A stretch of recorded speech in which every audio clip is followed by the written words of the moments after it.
I'm Larry Ray, President and CEO of American Manganese, Inc., listed on the TSX Venture, ticker symbol AMY, A-M-Y, with proprietary patents in the U.S., China, and South Africa. Our focus is on recycling lithium-ion batteries for electric vehicles. China recently legislated the responsibility for recycling onto their electric vehicle manufacturers and importers. For more information, please visit AmericanManganeseInc.com or phone me, Larry Ray, at 778-574-4444. You're listening to HowStreet.com radio, available online at TalkDigitalNetwork.com. Welcome to HowStreet.com radio, the online source for market opinions. Here is Jim Goddard. My guest is Tim Cyclesman Wood, editor of Cycles News and Views on Cyclesman.com. Welcome to the show, Tim. Jim, thanks for having me. Tim, in the past, you have said these are perhaps the most dangerous equity markets we've seen since the Dow average was invented. Other analysts have also told me that this kind of looks like the collapse of the tech stocks back in 2000, 2001, where you'd see a nice gain, then a drop, and then it would come back again, but not quite as high as it was before. And before you know it, your $100,000 in investments is down to 20 grand. Are we in the same kind of situation? Well, I think we're in something similar, and that's one of the things. There's a number of things that I think make this the most dangerous market since the inception of the averages. And, you know, one is the extension of the 4-year cycle. You know, we've talked about that and how, you know, the Fed extended and extended and extended.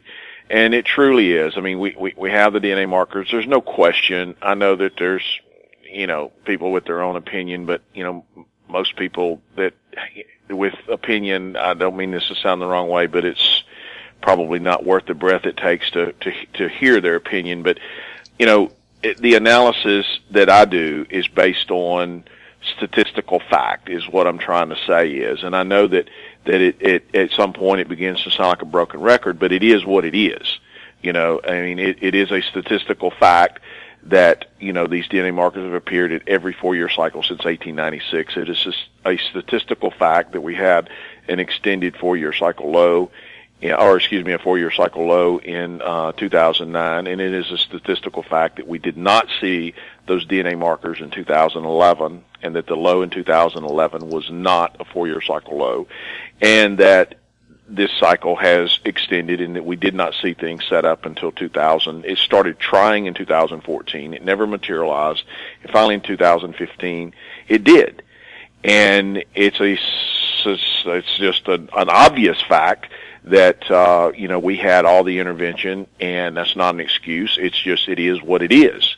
And, you know, around the world with the central bankers trying to keep things going. And, you know, they've tried to keep things going not because things are good, but because things are bad. And in doing so, they have extended the cycle.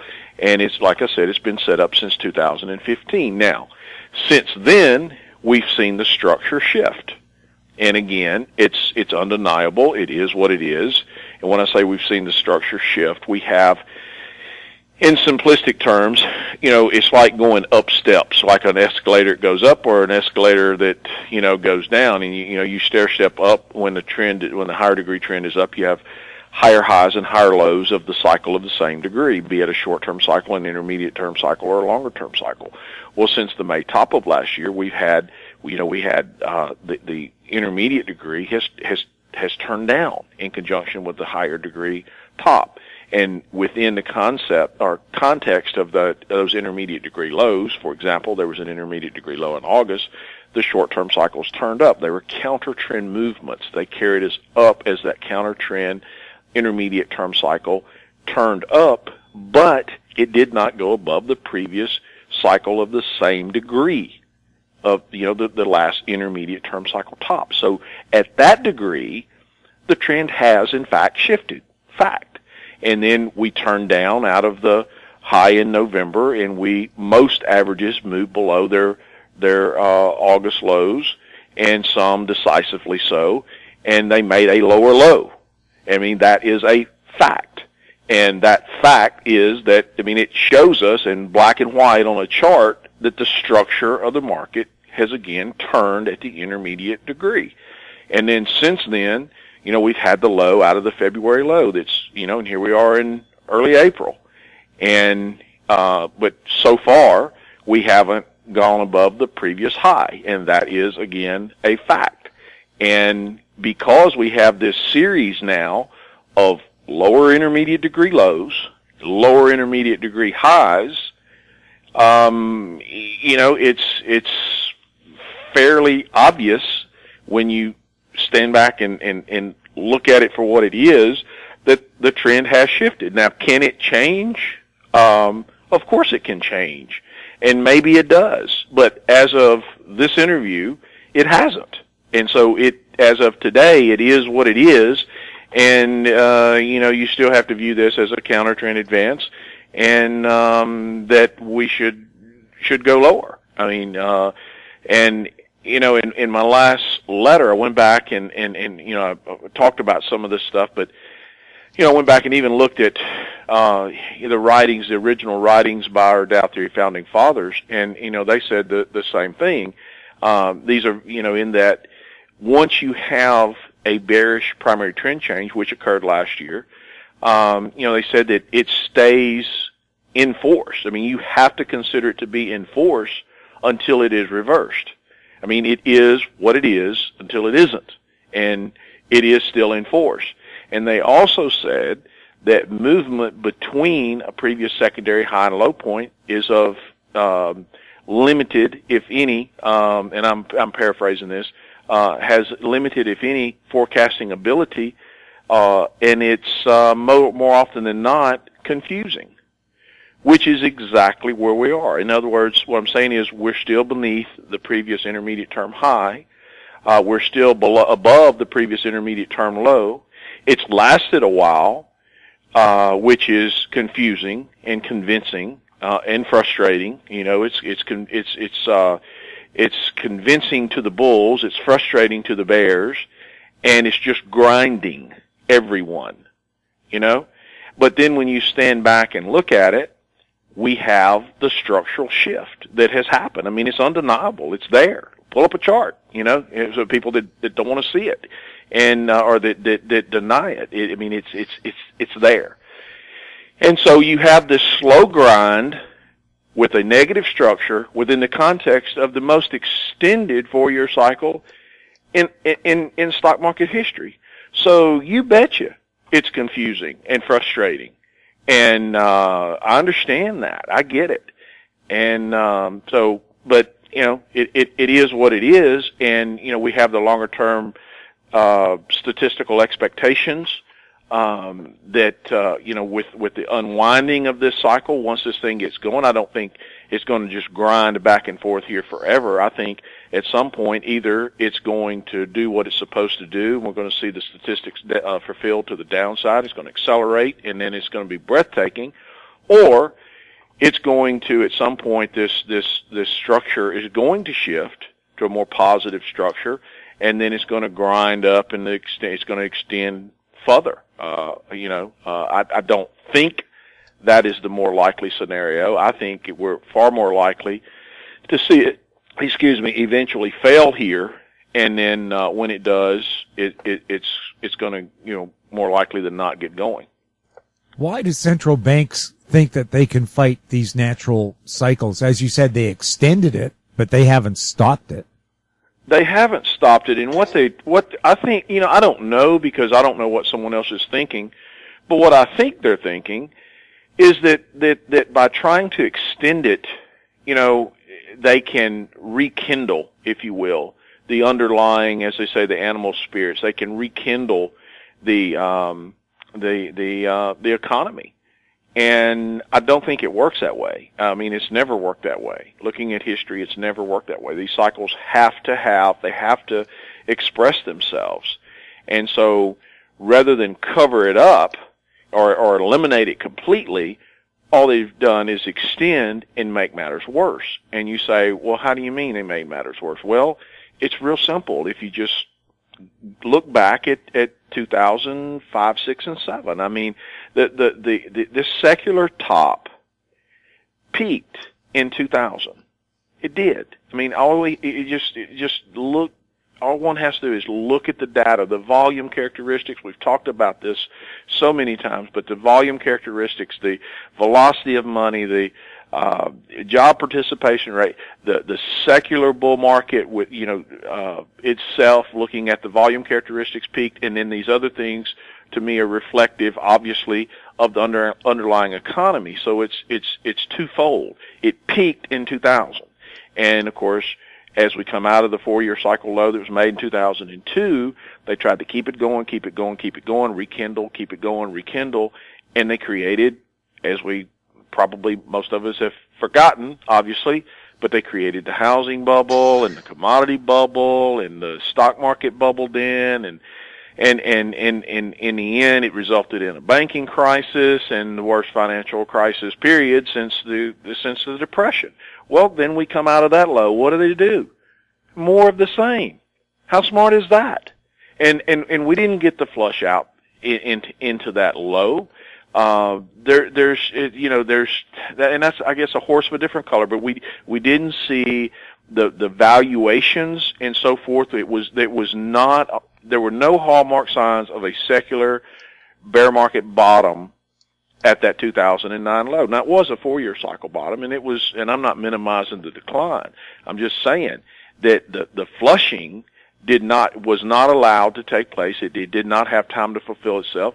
And coming out of that low, they've done more of the same and extended and created the same sort of problem, if not a worse problem this time.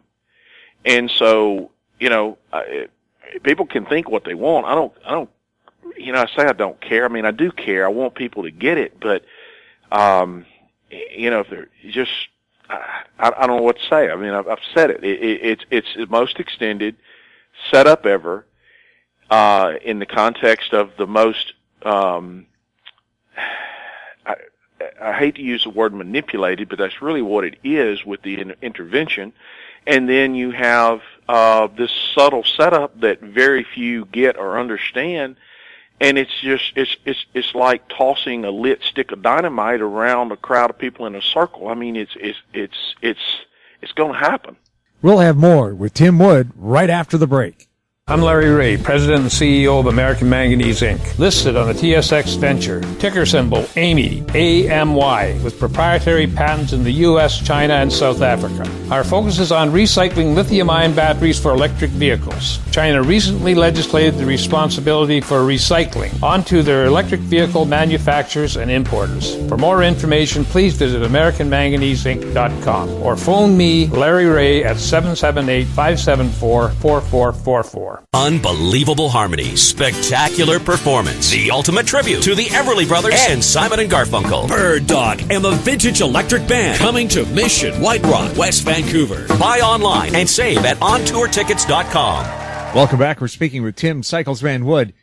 Tim, in the term of cycles, where is gold right now? Gold, I think we have the intermediate term top in place. We talked about that, I think, last time and said that there should be another push down into the higher degree 9-year cycle low. I think everything flushes out into that low. I don't know. There's an annual degree cycle. I don't know if it's run its course just yet. I suspect that it has. I'm assuming that it has until it proves that it hasn't.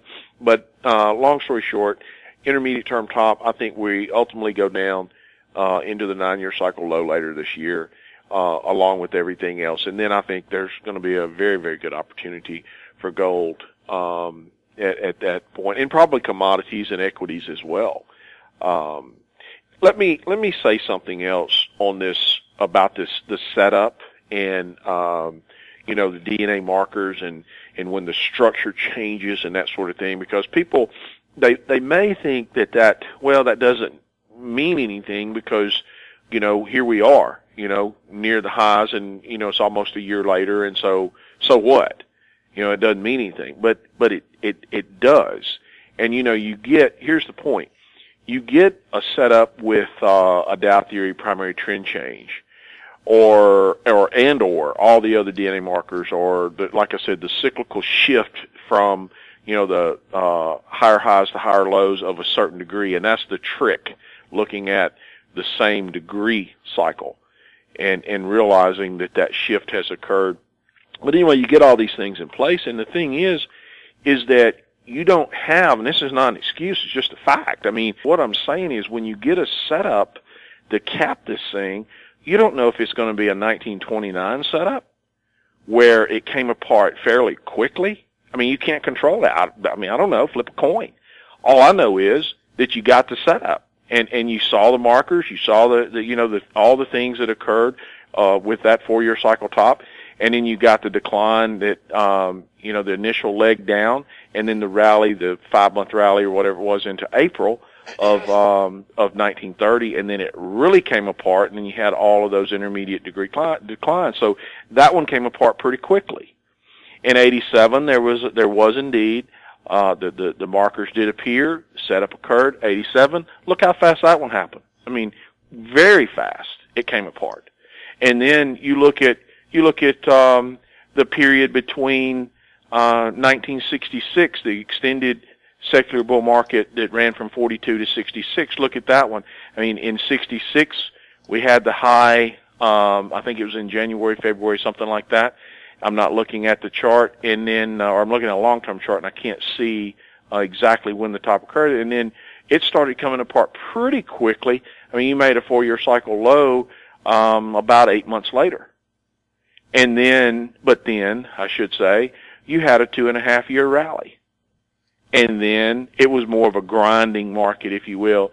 And then you declined from, a high in 68 all the way down into a lower low in 1970. And then you moved to a new all-time high in January 1973 before collapsing into a new low for the bear market in late 74, a 2-year decline. So my point is, each of these markets, once the thing sets up, they come apart differently. And that we can't control. That is an unknown. That we don't know, how it's going to happen.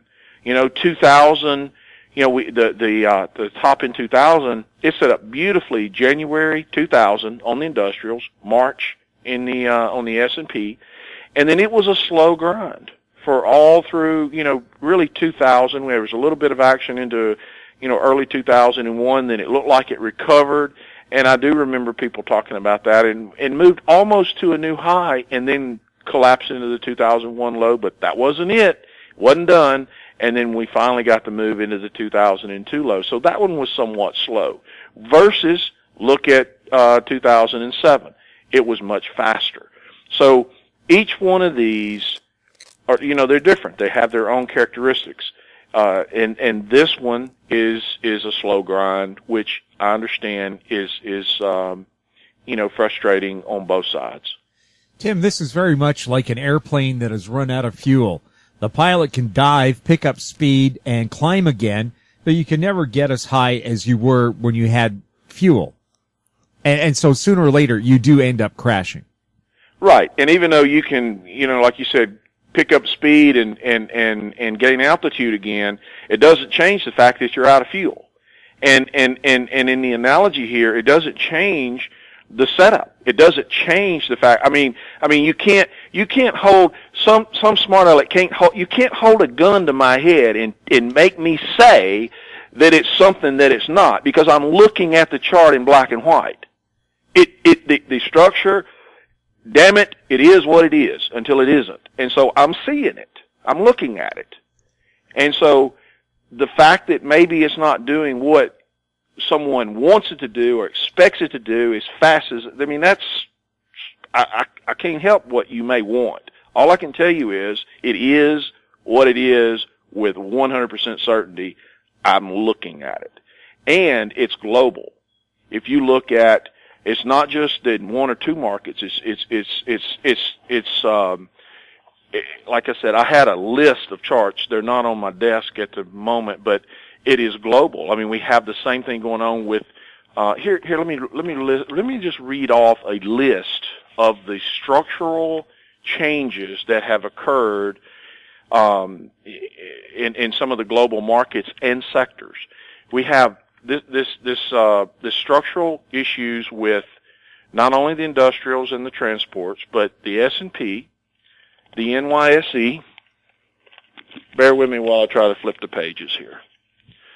The NYSE, the Hang Seng, some of these are covered up, the Dow Jones World Index even, and then I looked at some of the sectors as I just started digging, and this is just some random sectors. I mean, I didn't cherry pick these. I just started going down the list, and I finally just quit. But the Dow Jones Forestry and Paper sector, there's structural issues there.